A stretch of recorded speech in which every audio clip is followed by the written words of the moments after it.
Hey guys, it's LOL underscore Rybun here, and for today's video, I thought I would go into a little bit more depth as to what the tips for a beginner player are for joining Maplestory, since I did make a video regarding joining. First and foremost, I'd like to address something that was in the description of the video that didn't seem to get through to some people, and that's that the video was posted a little bit late. So unfortunately, you can't create both burning characters. You can only create one, and by the time this video goes out, you're going to be running low on your time anyways. There are definitely more burning events coming because there's almost always a burning event going on, I would say every 3 or so months.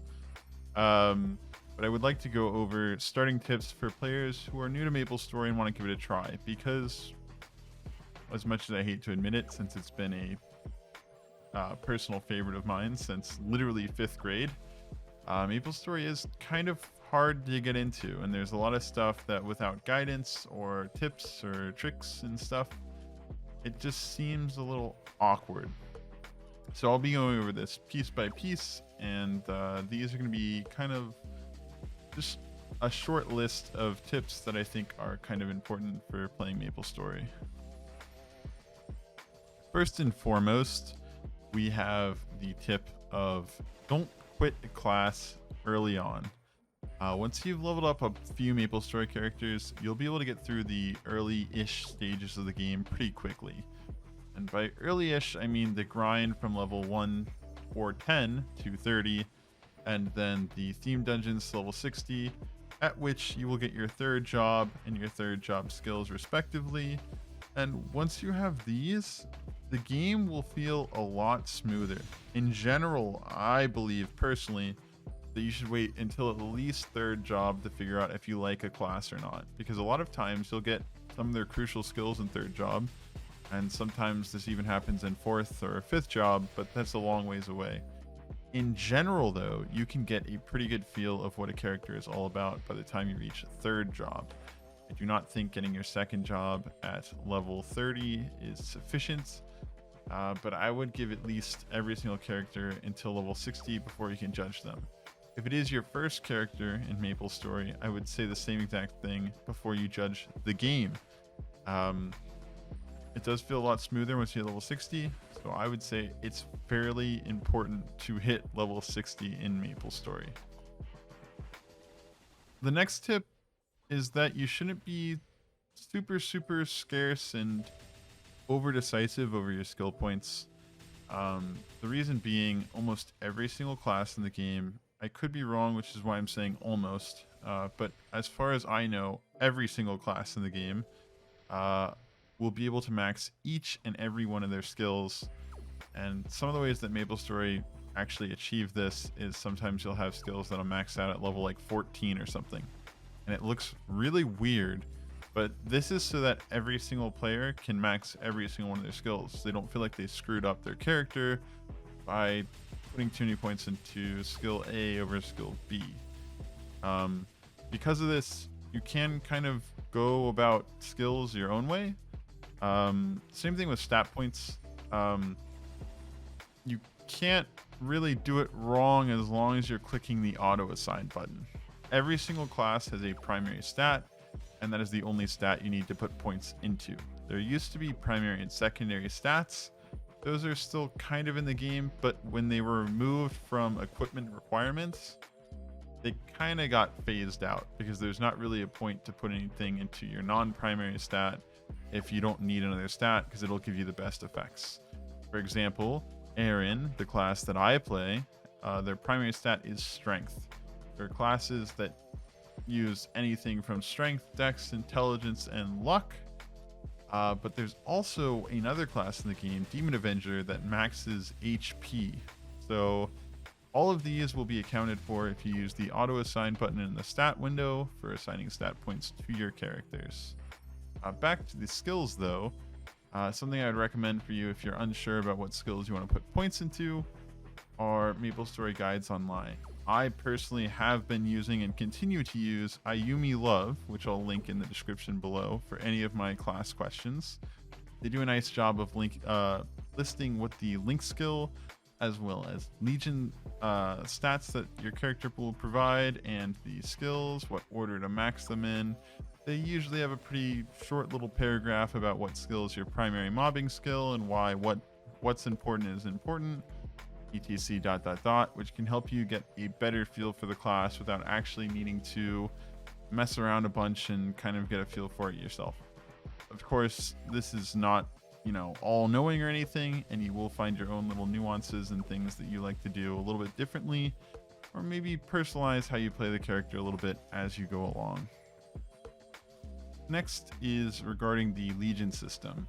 Simply put, with the Legion system in place in Maplestory, every single character you create will be useful to some degree. This is important because it means if you create a level, if you create a Angelic Buster and you get them to level 67, you say, man, maybe this class isn't for me. Well, don't delete them. Just start playing another class, get a feel for that class. Once you've built up enough characters and your account level is high enough, you unlock the ability to create a Legion. Legion, simply put, is a collection of your characters up to a certain number based on your Legion rank, which can be raised based on how high your account level is later on in the game. Account level being the total level of all your characters on your account. And you get them in this little Legion, and each of your characters can be assigned to a grid. And this grid allows you to stack stuff like points, stat points, or things like that that are specific to each character. For example, 0 adds % EXP gain to all your other characters while they're in a Legion. I believe there's other characters that add strength, dex, luck, intelligence, as well as several other unique effects. But if you put them in your grid, you'll get these plus the benefits of whatever type of grid slot that they're located in. For example, if I take a 0 that's going to give me 10% EXP gain when they're in my Legion, and I place them on a attack section of the grid, and they take up 4 slots, I will gain 4 attack, as well as the 10% EXP gain for having the 0 in my Legion. Simply put, that's how Legion works. It's a little bit confusing at first, and there's definitely some in-depth guides that you can look at online as to the specifics of it all. But Legion is a very helpful tool for leveling up characters once you've already leveled up your first one. So it's really, really helpful, and I would recommend familiarizing yourself with the system and definitely taking advantage of it as soon as you can. Next up is the link skills, which kind of are the other reason that you should never delete characters. Similar to Legion, these are unique to each character with some exceptions, like all the Explorer Magicians have the same link skill, etc. ... However, link skills are kind of like Legion in the sense that they add stats to a character, but any character can only have 12 link skills assigned to them, which come from other characters. So let's say I have a 0 with a link skill and I want to put it on my Aaron. Well, I can put it on my Aaron, but I can't also put it on another character. A link skill can only be assigned to one character on your account, and this can be changed twice per day. As I said before, any given character can have a total of 12 link skills assigned to them. So if you have 13 characters in Maplestory, you can assign every single one of your link skills to one of your characters, and they will have effects of all 13 link skills, including their own. This is important because there are several link skills in Maplestory, such as the ones from Evan, Mercedes, and Aaron, which give you EXP gains in some form or another so that you can level up faster, which are really important to get to level up your characters early on. Now, the thing I'd like to note here is, unlike the Legion system, the link skill system has no requirement to use it. It just has certain levels at which link skills are unlocked and upgraded so that you can use them for your other characters. I believe the first level for almost every single character, excluding 0 of course, because they start at level 100, is level 1 Legion skill at level 70, level 2 at 140 I believe, level 3 at 210 I think is how it works, and that's how link skills work. So if you want, you can make characters, get them to level 70, then they'll be guaranteed to count for Legion and for Lynx. And for both of those, it'll help you out in the long run for all your other characters. First and foremost, you shouldn't just grind at random maps. Random maps work, they definitely do, but there are more and more efficient maps that you can use to level up significantly faster. I would argue probably up to 2 to 3 times as fast as an inefficient map.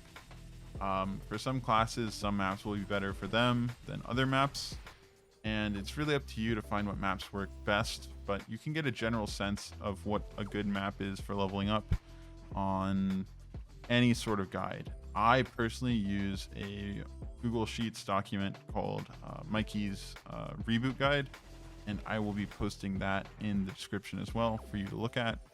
This guide also has several other things rather than just training spots in it, and I find it very, very helpful.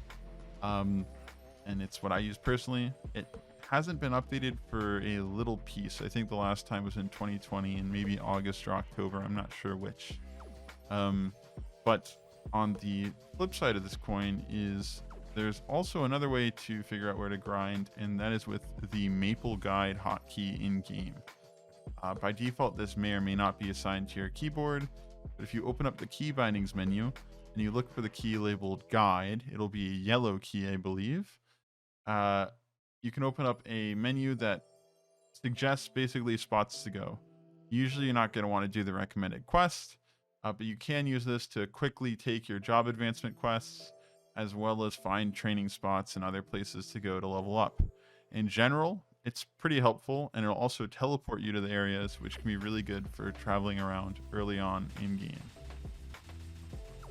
Last but not least is kind of a trick to get around early game if you don't have the money to buy a hyper teleport rock, so you can just teleport all over the place at your own whim.